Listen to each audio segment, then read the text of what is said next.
simplesmente estar dizendo para vocês as coisas que constituem o estofo da minha opinião política, econômica e social dentro desse país. Recentemente, o quadro eleitoral brasileiro refletiu uma instabilidade fora do comum com a doença da ministra Dilma Rousseff, que veio pôr em questão a capacidade dela de exercer uma pré-candidatura e uma candidatura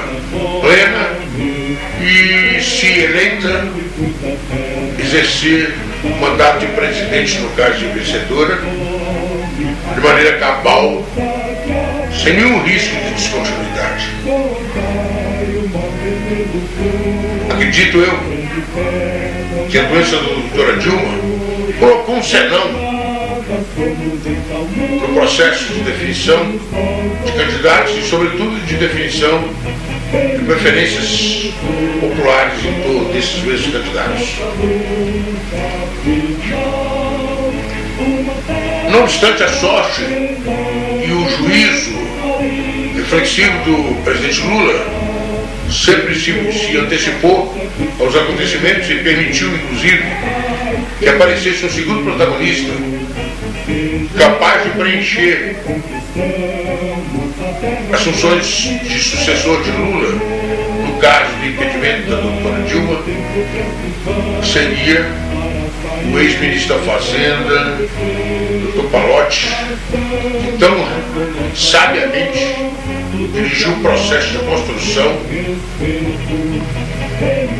dos requisitos básicos para o período de realização que veio acontecendo sob o mandato do presidente Lula. Colocados para a par, o presidente tem duas alternativas: a ministra Dilma Rousseff e, no caso de alguma eventualidade,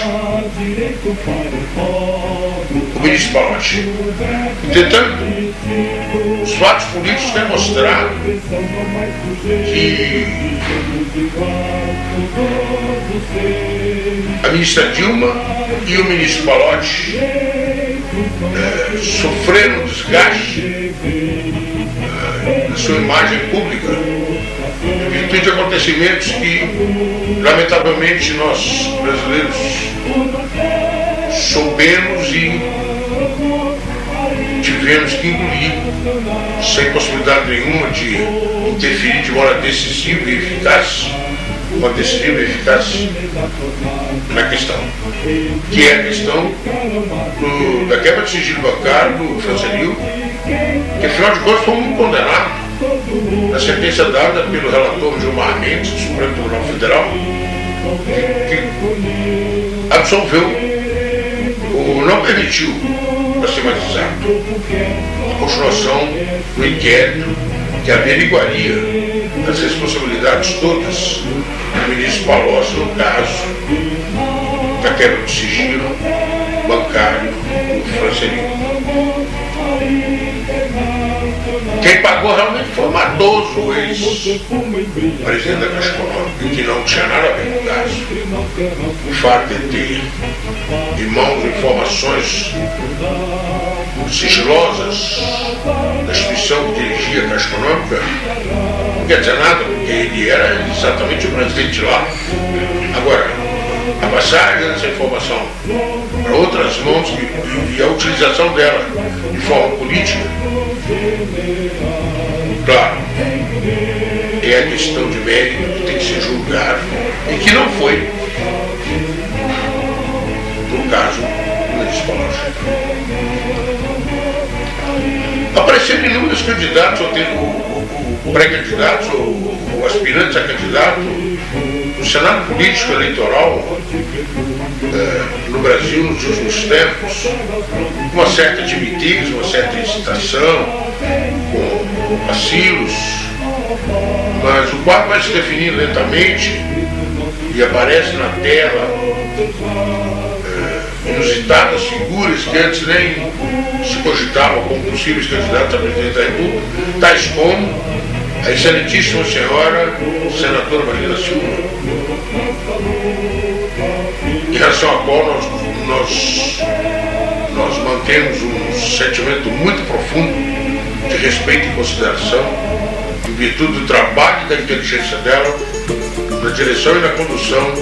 dos negócios do Ministério do Meio Ambiente. Mr. Marina aparece como candidata provável do PV à presidência da República e levará um debate, sem dúvida alguma, na direção de uma discussão mais profunda, de uma economia sustentável, de uma discussão a respeito da questão do meio ambiente e, sobretudo, fará aprofundar na consciência do povo brasileiro a necessidade de que se mantenha uma política de crescimento fundada em bases ecológicas, coisa que hoje no mundo é trivial e faz parte do aparato intelectual de qualquer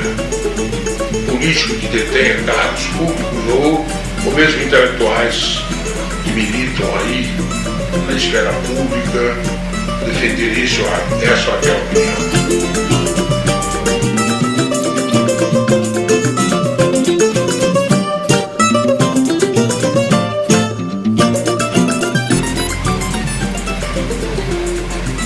Do ponto de vista da crise, o que acontece é que a crise econômica mundial, na minha modesta opinião, se deveu à orgia dos lucros fáceis, do juro fácil, do investimento volátil, da superprodução de lucros decorrentes da alta produtividade da economia mundial. E o esquecimento, sem sombra de dúvida, os critérios de austeridade devem pautar necessariamente a condução dos negócios públicos. Empresas americanas, europeias, asiáticas, brasileiras entenderam que, antes da crise, era invulnerável o processo econômico capitalista. Com isso, facilitaram tanto crédito, promoveram tantos deslizes do ponto de vista contábil e do ponto de vista econômico, cujo resultado não foi outra coisa senão uma debacle financeira que aconteceu em virtude, naturalmente, disso que acabamos de falar e, sobretudo, da ânsia absoluta de lucro em detrimento do que acabamos de falar também, da austeridade na condução dos negócios.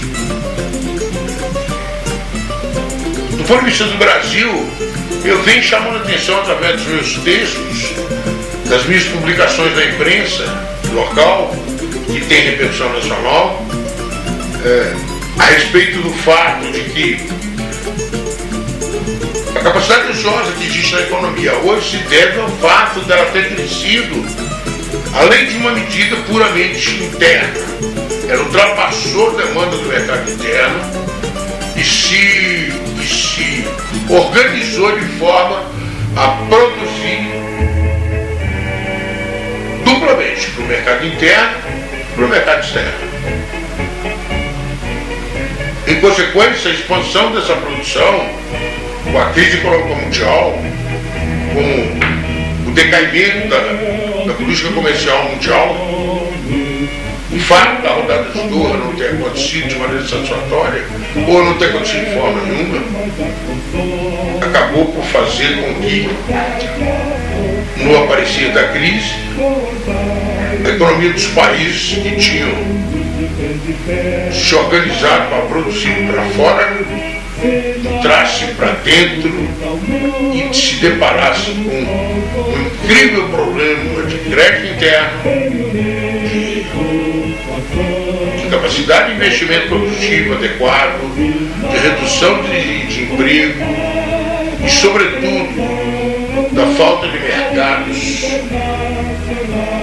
para a capacidade produtiva que essas empresas tinham. Fora isso, temos a questão de um câmbio que oscila, graças a Deus,